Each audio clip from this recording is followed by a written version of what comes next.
Y el tema por el que vamos a empezar es en el marco que este Consejo Deliberante por unanimidad, a través de la Declaración 3470/25, aprobada el pasado 2 de octubre, hiciera su manifestación sobre el tema de la flotilla Summit y la preocupación desde la ciudad de Córdoba, por lo cual le damos ahora la palabra a Jennifer Weinberg, integrante de Judías por Argentina contra el genocidio y el apartheid, quien le damos la bienvenida y a la que se referirá sobre este tema.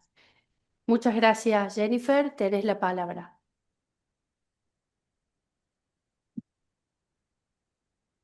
Le dije que ponga.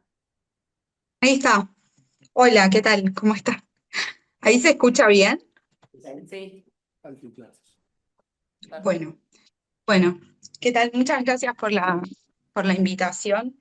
Me presento, yo soy Jennifer Laila Weinberg, soy de la agrupación Judíos de Argentina contra el genocidio y el apartheid, y quería empezar saludando, obviamente, la iniciativa y la votación de la resolución que mencionaron recién, porque Córdoba es la única ciudad de Argentina que se pronunció contra el genocidio, o sea, contra semejante masacre que ya lleva, según números oficiales, aunque probablemente sean muchísimos más, probablemente lo dupliquen o más, 70.000 muertos, entre ellos 20.000 niños, y es un tema que genera una sensibilidad enorme y que genera un gran movimiento de solidaridad en el mundo. Así que primero saludar esa iniciativa, me parece muy importante en un país con muchísimo peso del sionismo, donde hay un cerco mediático muy grande y también político, ¿no? ¿Me ven bien ahí? No, ahora ¿Viste? sí. Algo se me había... Perdón. No, ahora no. Ahora no se ve. Esperen, esperen. Perdón los... Ahora sí. Ahora sí. Perdón los inconvenientes técnicos. No, decía que me parece muy importante una declaración así en un país con tanto peso del sionismo y con tanto cerco mediático alrededor del genocidio, y también con tanto silencio político, ¿no? Alrededor de este punto. Así que bueno, saludo este espacio donde podemos tomar la palabra. Lo saludo a Ezequiel también, que fue miembro de la flotilla, y a Pablo del Estado español. Está muy bueno que podamos estar los tres acá junto con todos ustedes. Eh, yo, para empezar, bueno, como les contaba, quería empezar por algo, ya que este es un espacio de debate, que es en lo que se basa también muchas de los argumentos y de la persecución que utiliza acá el sionismo y sus instituciones, como la DAIA, que es igualar el sionismo y la crítica al Estado de Israel al judaísmo. Como dije, yo soy parte de una agrupación de judíos antisionistas y me parecía interesante plantear que el sionismo y el judaísmo no son lo mismo, que el sionismo es una ideología política surgida hace muchísimo tiempo ya, a fines del siglo XIX, como respuesta a los pogromos y a muchas manifestaciones de antisemitismo en algunos lugares de Europa y de la Rusia zarista. Y fue una respuesta a eso que se basó en pensar que la solución al antisemitismo era la creación de un Estado nacional judío en un territorio que correspondería supuestamente por una cuestión religiosa, y en un territorio ocupado, ¿no es cierto?, por habitantes.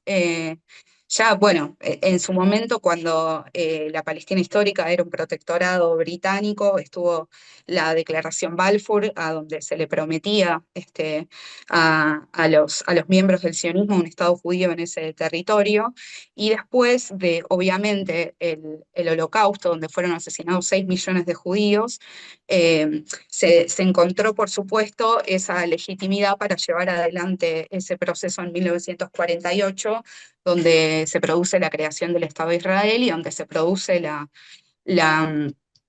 resolución de la ONU que le otorga prácticamente la mitad del territorio al sionismo, cuando en ese momento los habitantes que profesaban la religión judía eran solamente el 10% de quienes habitaban ese territorio. Es decir, que desde el comienzo el sionismo es una ideología que cuando llevó adelante la creación del Estado de Israel en 1948 lo hizo ya desde el comienzo con una limpieza étnica y con el desplazamiento de 800.000 palestinos y arrasando 30 aldeas con métodos terribles. Desde ese momento hasta hoy, me parece que el que mejor hace una definición es el historiador israelí Ilan Pappé, que plantea que Israel viene cometiendo un genocidio incremental desde su creación y que obviamente hoy estamos viendo uno de los peores capítulos de la historia desde hace 2 años. Es el peor genocidio que hemos visto además en vivo y en directo. Eh, Todos quienes estamos acá y como decía antes muchísimos sectores de la juventud en el mundo que dicen que no van a ser la generación que ve un genocidio en vivo y en directo y se quede de brazos cruzados. Entonces, yo soy judía antisionista porque estoy en contra de esa ideología y de cómo se desarrolló, ¿no?, esa creación de un Estado de manera artificial.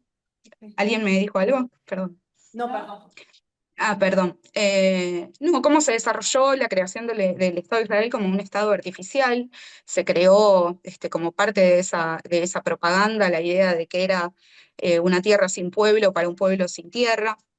eh, y además que es el Estado de todos los judíos, y eso no es así porque somos miles y miles y miles de judíos en el mundo que no nos sentimos parte de la tradición del sionismo, sino de muchas otras tradiciones del judaísmo, como por ejemplo el levantamiento del gueto de Varsovia, u otros ejemplos en donde el pueblo judío junto con otros sectores oprimidos fueron parte de los oprimidos que se levantaron contra sus opresores.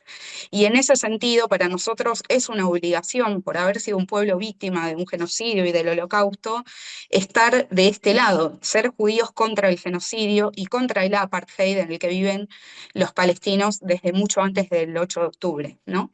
Eh, entonces, en primer lugar, quería empezar un poco por acá para que se comprenda, ¿no? O sea, cuál es la perspectiva que nosotros planteamos y que no somos solo nosotros, porque parte del movimiento internacional que hay en el mundo incluyó el desarrollo de un movimiento enorme de judíos en el mundo que decimos no en nuestro nombre, y yo lo quiero volver a repetir acá, que no en nuestro nombre van a realizar el genocidio, y me parece muy importante que sigamos difundiendo voces como la nuestra, que, insisto, son muchos en el mundo, incluso algunos dentro del propio Israel. Por ejemplo, jóvenes negando alistarse en el ejército, jóvenes yendo a las fronteras a tratar de llevar ayuda humanitaria a los gazatíes que sufren una represión del régimen israelí enorme. Y ese Estado se creó con el beneplácito del imperialismo, es decir, Israel siempre actuó sobre la base de los intereses del imperialismo norteamericano y como un enclave colonial para poder llevar adelante los intereses del imperialismo en esa zona que le interesa geopolíticamente por motivos que todos conocerán. Y sigue siendo así, ¿no? O sea, Israel y su ejército dependen del financiamiento norteamericano. eh, y en este momento, incluso cuando se firmó un acuerdo de 20 puntos, cuyo primer paso era un cese al fuego, Israel ya lo violó, como violó sistemáticamente desde su creación todos los acuerdos que se realizaron.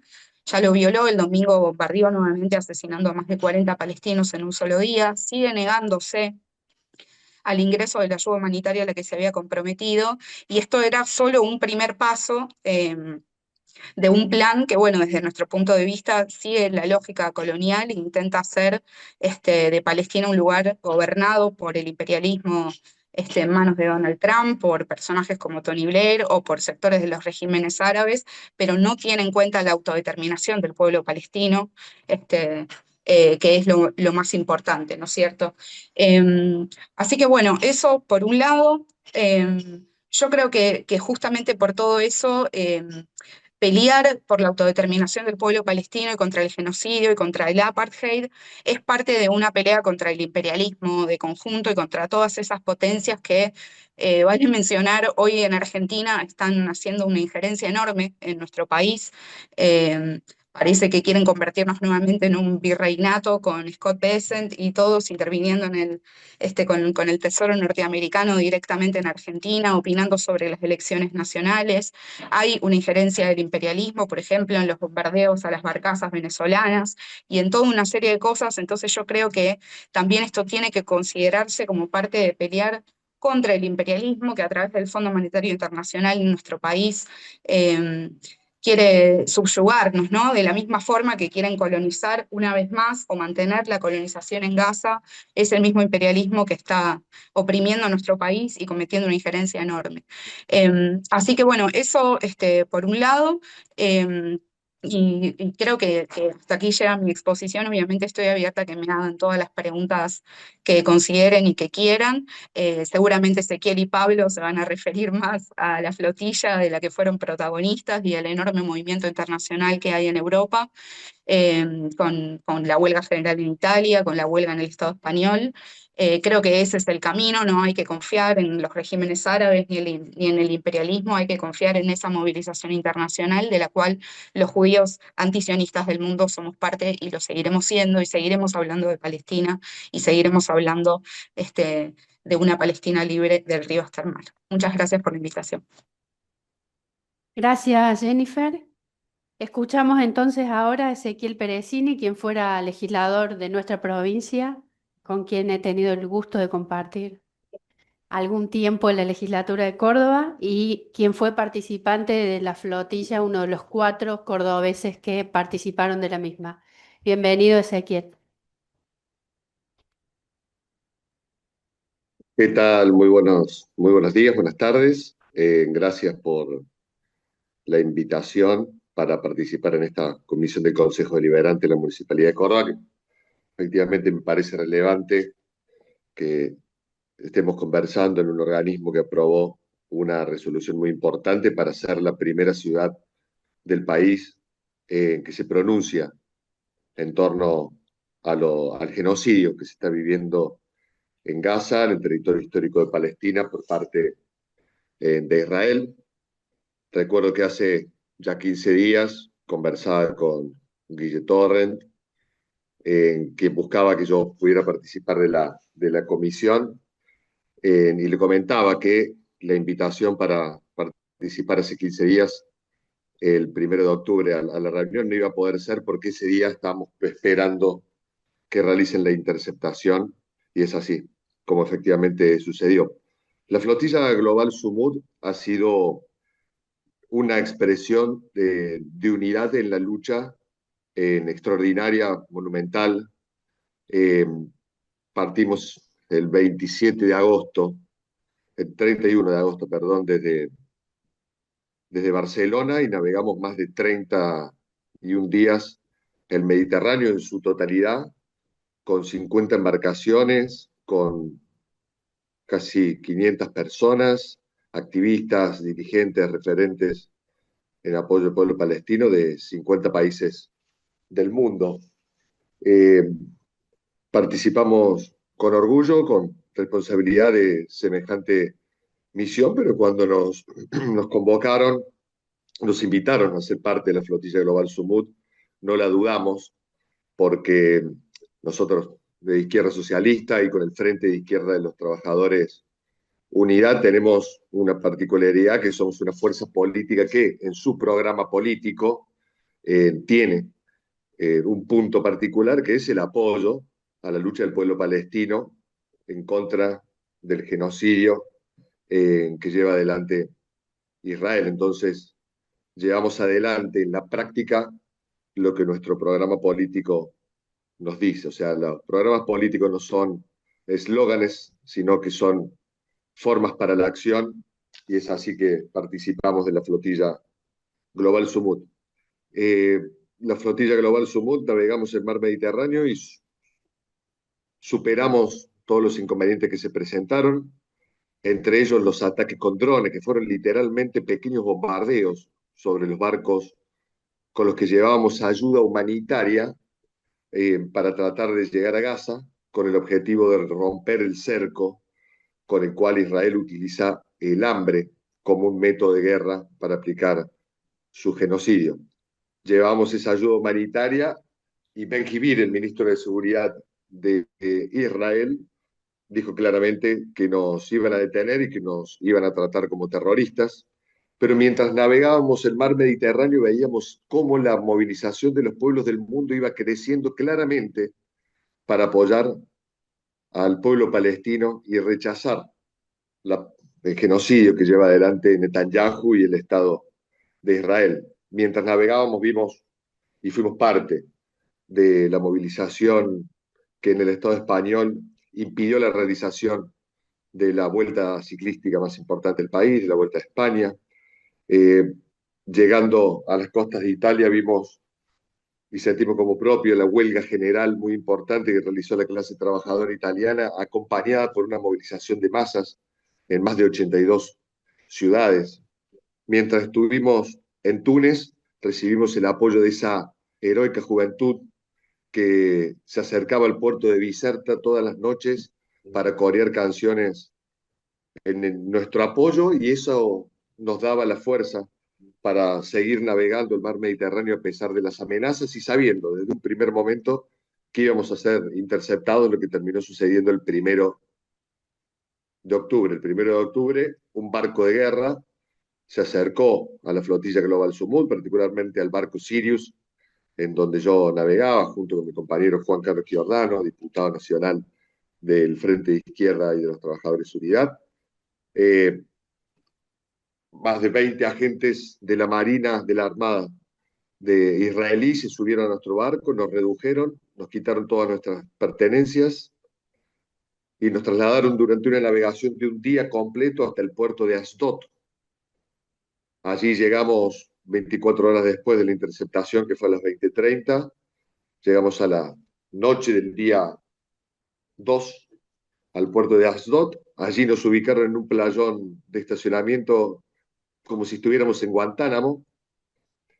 Se apersonó ante nosotros el ministro de Seguridad Bergivir de Israel, para decir que nos iban a detener, que esas tierras eran de ellos, que éramos terroristas financiados por Hamas y que no iban a garantizar ningún derecho democrático y que no iba a haber ningún reclamo. Luego nos trasladaron con los ojos vendados y fuertemente esposados con precintos plásticos hasta la cárcel de máxima seguridad de Israel, la cárcel de Ketziot, una cárcel que tiene 400.000 metros cuadrados, 40 hectáreas de cárcel, en donde desde la primera intifada Israel sostiene a cientos, cientos y cientos de personas detenidas, muchas de ellas ilegalmente. Allí fuimos obviamente maltratados, la comida no se nos dio, el agua no se nos brindó como lo necesitábamos, los medicamentos se les fueron quitados a las personas que tenían tratamientos crónicos, se realizaban simulacros de fusilamiento, en fin, todos esos mecanismos represivos para tratar de quebrarnos, pero no lo lograron. Logramos salir de las cárceles de Israel gracias a la movilización de los pueblos del mundo y a la huelga que en Italia cumplió con su palabra, que dijo: si tocan a la flotilla, paramos todo, y así fue. Y queremos agradecer siempre a quienes se movilizaron por nuestra libertad, a quienes se siguen movilizando en apoyo a la lucha del pueblo palestino, que es una causa justa, porque identificamos a la lucha del pueblo palestino como una causa de los trabajadores y de los pueblos del mundo. Y efectivamente es muy importante seguir sosteniendo esta movilización para terminar de derrotar el genocidio, porque el falso acuerdo de paz de Donald Trump y los países árabes no ha traído paz a Palestina, simplemente es una tregua frágil con la cual el imperialismo norteamericano busca un nuevo plan de colonización, repartirse las tierras históricas del pueblo palestino entre las potencias imperialistas, imponer un gobierno con Tony Blair en la cabeza para impedir la autodeterminación del pueblo palestino. Así que seguiremos movilizadas y movilizados con enormes tareas, porque en cada provincia, en cada ciudad, en cada localidad, tenemos que romper los acuerdos institucionales con el Estado de Israel. Visité Río Cuarto, mi ciudad natal, la semana pasada, y nos enteramos de que mientras nosotros estábamos navegando en la embarcación, en la flotilla Global Sumud, y el Consejo Deliberante de Río Cuarto reconocía mi participación, el secretario de Seguridad de Río Cuarto estaba en Israel entrenándose con las fuerzas de seguridad para armar jornadas de capacitación para la Fuerza de Seguridad de Río Cuarto de manera conjunta con la policía represiva del Estado de Israel. Tenemos que echar a Mekorot, la empresa que le roba el agua a los palestinos y que el gobierno de Milei busca traer para entregar los recursos naturales a la Argentina. Entonces, tenemos tareas concretas de apoyar al pueblo palestino para terminar con el genocidio y en cada lugar también desarrollar la movilización por este programa hasta que se retiren todas las tropas de Israel del territorio histórico palestino, hasta que se liberen todos los presos, porque se han liberado 2.000 prisioneros palestinos de Israel, pero quedan 9.100 personas que todavía siguen encarceladas. Seguiremos en esta movilización. Agradecemos la participación en apoyo al pueblo palestino por una Palestina única, libre, laica, democrática y no racista del río al mar. Muchas gracias. Gracias, Ezequiel. Le damos entonces la palabra a Pablo Castilla, vocero de la flotilla en tierra del Estado español. Muchas gracias, bienvenido, Pablo. Muchas gracias por la invitación y en particular muchas gracias a los compañeros del Frente de Izquierda y los Trabajadores Unidas. Saludar a Jenny y a Ezequiel, que sé que han sido meses intensos. Yo lo primero que quería empezar señalando a la hora de hablar de la flotilla es que nosotros desde el primer momento planteamos que esta iniciativa servía para intentar abrir un corredor humanitario, para intentar, digamos, llevar esa ayuda humanitaria a Gaza y sobre todo para denunciar el genocidio que estaba sufriendo el pueblo palestino. Por eso decíamos desde el primer momento que el ataque a la flotilla era un ataque contra el conjunto del pueblo palestino para continuar matándolo de hambre. En ese momento lo que vimos, como comentaba Ezequiel, fue un asalto en aguas internacionales, a embarcaciones civiles, en una misión pacífica, es decir, una absoluta violación del derecho internacional y que ante, digamos, las acusaciones de quienes nos decían que ya sabíamos o preveíamos cómo podía acabar la misión, nosotros la respuesta en todo momento era denunciar esa normalidad, esa impunidad con la que el Estado de Israel actúa durante todos estos años violando el derecho internacional. Incluso a nivel de la misión, uno de los elementos que nosotros también debemos denunciar y señalar es el papel que jugaron algunos países europeos, como por ejemplo fue el Estado italiano, que envió una fragata aparentemente para escoltar a la flotilla, pero que sin embargo su verdadero papel fue el de intentar desalentar la misión, el de intentar que se retiraran a última hora y algo muy parecido hizo el gobierno español que envió una fragata que ni siquiera llegó nunca. Nosotros en todo momento solicitamos una asistencia logística, sanitaria, es decir, no una intervención militar, pero incluso aquella fragata que envió el gobierno español no llegó a cruzar el límite que impuso Israel, que es un límite impuesto por Israel. Aquello, las zonas en las que estaba entrando la flotilla eran aguas internacionales y por tanto, una vez más, el gobierno español demostró a los ojos del mundo que aunque es un gobierno que entendemos que desde aquí se puede ver como un gobierno que se reivindica progresista y que reivindica estar del lado del pueblo palestino, a la hora de la verdad, eso es algo que ha denunciado mucho el movimiento aquí en el Estado español, continúa manteniendo toda esa serie de complicidades. Aún así, digamos, como esta misión que sabíamos que se llevaba a cabo el grueso de ella en el mar, y que es allí donde estaban puestas las fuerzas de nuestros compañeros y compañeras que estaban navegando. Desde tierra sabíamos que la mayor defensa que podíamos hacer de la flotilla se encontraba en tierra, se encontraba en todos los países del mundo a través de la movilización. En particular, yo creo que desde el primer día aquel llamamiento de los portuarios italianos en Génova, que plantearon que si asaltaban la flotilla bloquearían los puertos de todo el mundo, fue decisivo para lo que fue el transcurso de las siguientes semanas y durante ese mes.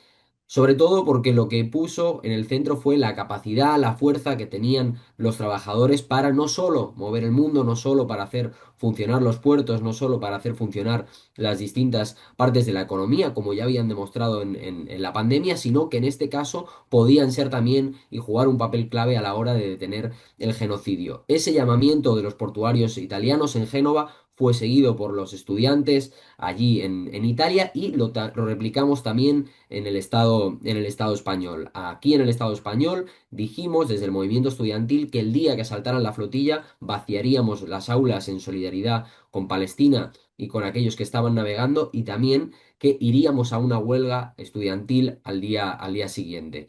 Esa solidaridad se siguió extendiendo por el conjunto del continente el día 18 de septiembre, días antes también del asalto. En Francia se produjo una huelga general en contra de los ajustes y de los recortes que imponía el gobierno de Macron para pagar buena parte del rearme, al cual también me referiré después porque tiene mucho que ver con la situación que estamos viviendo en Palestina y aquella huelga general en Francia tomó buena parte de la solidaridad con Palestina.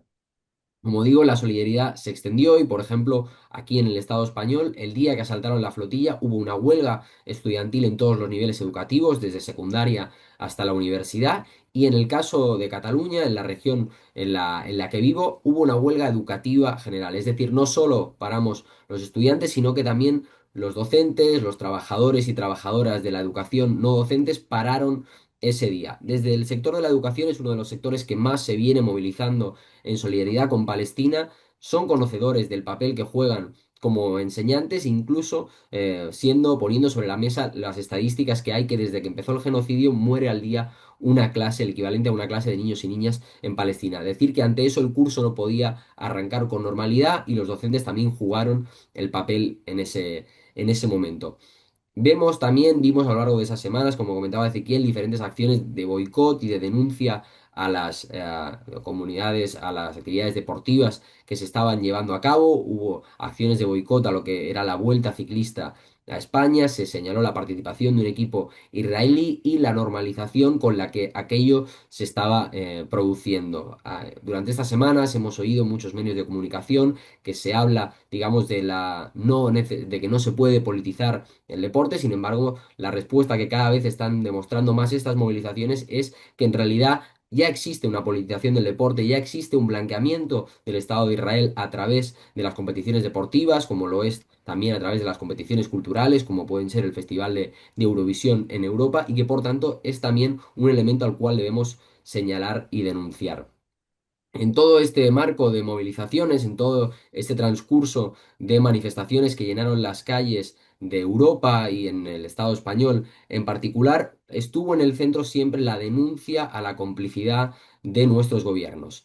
El movimiento por Palestina, desde que surgió en respuesta a los ataques a la nueva ofensiva de Israel, ha denunciado la complicidad de los centros imperialistas con el genocidio. Lo vimos en las universidades de Estados Unidos cuando empezaron las acampadas y se denunciaban esa complicidad de las universidades norteamericanas a través de los presupuestos, a través de las empresas que mantenían convenios, y se tradujo también aquí en las universidades españolas y de los distintos lugares de Europa. Aquí en el Estado español se llegó a plantear una carta que impulsamos desde el Global Movement to Gaza, una de las proyectos de las organizaciones que son parte de la Global Summit Flotilla, juntamente con otras organizaciones palestinas. Lanzamos una carta planteando, exigiendo al conjunto de los sindicatos del Estado español que convocaran huelga para el día 15 de octubre.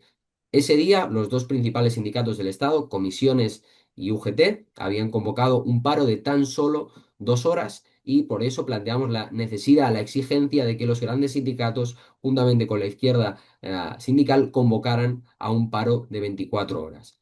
En todo ese momento nosotros planteamos que los problemas que tenía la clase trabajadora, que tienen los sectores populares, están muy vinculados con los sufrimientos que vive el pueblo palestino. No solamente por una cuestión de solidaridad internacionalista, sino que sus problemas en el fondo son mucho más parecidos de lo que muchos pueden pensar. Nosotros denunciamos e exigimos el fin de las relaciones comerciales, el fin de las relaciones políticas, diplomáticas con el Estado de Israel, que en el caso del gobierno español y del conjunto de los Estados europeos se siguen manteniendo. Exigimos también el fin de la compra-venta de armas, es decir, el acabar con ese negocio de armas que es fundamental para nutrir de armamento al ejército israelí, y que el Estado español sigue jugando un papel importante en ese sentido. Quizás habéis escuchado, se ha llegado la noticia de que se ha aprobado un decreto de embargo de armas en el Estado español, y ha sido así, ha sido gracias a una enorme movilización popular, a una enorme movilización